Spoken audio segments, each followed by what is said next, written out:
Et votre invité, Laurent, ce matin, c'est Marie-Yves Labbé, fondateur du Départ Demain. Bonjour à vous.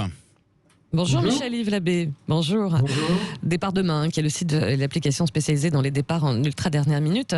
Alors aujourd'hui, vous regardez ça de près, j'imagine, en tant que professionnel aussi du tourisme.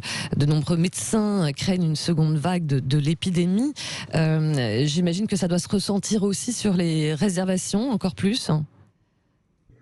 Encore plus, je ne sais pas, parce que les réservations ne sont pas excellentes. Et même nous, chez Départ Demain, qui sommes spécialisés dans la dernière minute, et c'est un été de dernière minute, aujourd'hui, on fait au mieux 30% de chiffre d'affaires de l'année dernière.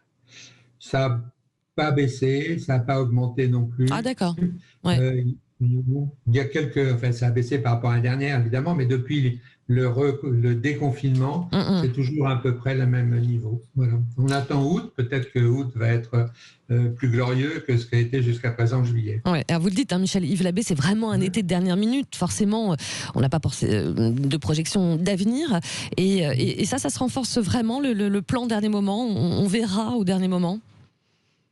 Oui, je pense que avec l'histoire vous parliez tout à l'heure de ces nouveaux clusters ou de deuxième vague ou de choses comme ça, c'est très difficile de faire des projections. Donc aujourd'hui, le plus simple, c'est de dire, si on peut partir, on va partir, et les gens se décident 3-4 jours avant. Et au moins, il n'y a pas de risque. Enfin, on sait qu'on va dans une région où, jusqu'à preuve du contraire, il n'y a pas de souci.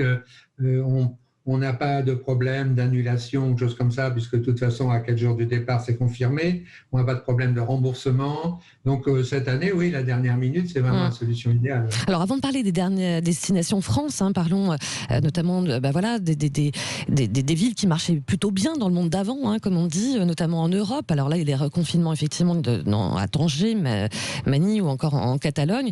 Qu'est-ce qui se passe au niveau de la Grèce et de l'Espagne, qui étaient plutôt des destinations très prisées, justement, de départ pour les Français notamment? Alors la Grèce, c'est la deuxième destination qui se vend le mieux après la France. C'est pas extraordinaire, mais néanmoins ça se vend bien. Les prix sont extrêmement intéressants en Grèce cette année, mais ils attendent évidemment les touristes parce qu'il n'y en a pas finalement tant que cela. Après l'Espagne, ça se vendait pas mal en début juillet. Là maintenant, avec l'histoire de mettre des masques un peu partout et ainsi de suite, je ne sais pas ce que ça va donner. Il faut voir ça pour la suite. Mais le grand vainqueur, c'est évidemment la France. C'est la France. Alors voilà, on a pronostiqué plutôt des envies de voyage près de chez soi, au vert, en France. Ça se confirme vraiment. Oui, ça se confirme vraiment. Au vert, pas forcément. Je pense qu'il y a quand même une grosse demande pour l'Aquitaine, pour l'Occitanie, pour des régions au soleil, mais aussi un peu pour la Bretagne. Oui, vous avez raison. Oui, la Bretagne, on en parlait tout à l'heure. J'ai l'impression que la Bretagne, c'est devenu le nouvel Eldorado. Peut-être, oui. Ouais.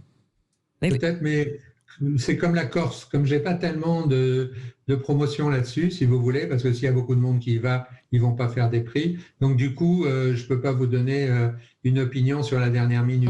Par contre, cette histoire de patriotisme touristique, ça marche dans tous les sens. Par exemple, les Allemands ne viennent pas en France. Cette semaine, on a récupéré des croisières fluviales sur le Rhône qui étaient destinées aux Allemands. Et il n'y a pas un Allemand qui vient. Donc du coup, ils nous ont donné des prix qui sont absolument dingues, puisqu'on vend une semaine de croisière fluviale sur le Rhône dans un très beau bateau, pension complète, 249 €. Au lieu de au lieu de 960. Ah oui, d'accord. Donc il y a peut-être des affaires à faire, même si c'est assez regrettable. Ouais. Même les Allemands restent chez eux, les Danois restent chez eux, les Anglais restent chez eux, et ça c'est un peu dommage. On va s'offrir, nous, France, puisque c'est nous qui recevons en principe le plus de touristes du monde entier. Voilà. Comme vous dites, et pour terminer, Michel-Yves Labbé, on verra si au mois d'août éventuellement la donne change ou pas. En tout cas, merci d'avoir été avec nous ce matin.